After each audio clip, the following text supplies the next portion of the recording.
Muling paalala ng Bangko Sentral ng Pilipinas sa mga may hawak po na perang papel na luma pa ang disenyo. Hanggang December 31 na lang po yan na pwedeng gastusin.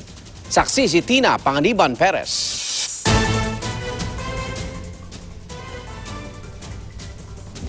May naitatago pa ba kayong mga ganitong perang papel? Hanggang December 31 na lang pwedeng gastusin ng mga ito.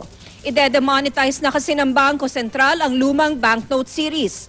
Ibig sabihin, wala nang halaga ang mga ito sa January 1, 2016.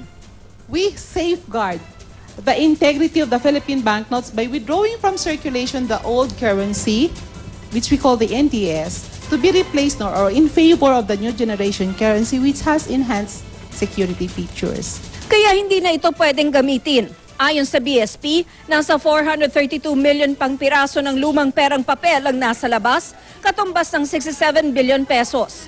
Pwedeng magpapalit ng lumang perang papel simula January 1 hanggang December 31, 2016. Ang New Generation Currency Banknote Series na ang tatanggapin sa lahat ng transaksyon.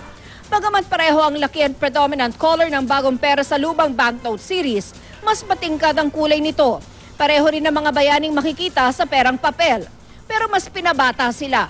Halos pareho ng security features ang luma at bagong disenyo ng pera, gaya ng watermark, security threaded fibers, embossed prints, see-through marks at optically variable ink, pero ang sa bagong banknotes, mas mahirap daw gayahin ng mga namemeke.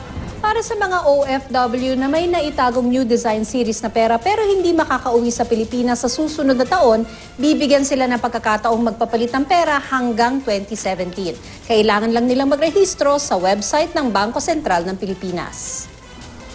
Mula October 1 hanggang December 31, 2016, sa www.bsp.gov.ph, ilalagay lang ng OFW kung magkano ang hawak niyang new design series na pera. Ipakita lang ang pasaporte at registration form kapag magpapapalit ng pera.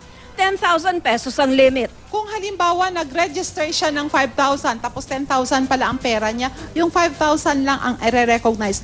Remember at this point, the reason why we're asking for a registration kasi nagre-reserve tayo ng funds. Ako si Tina Panganiban Perez, ang inyong saksi.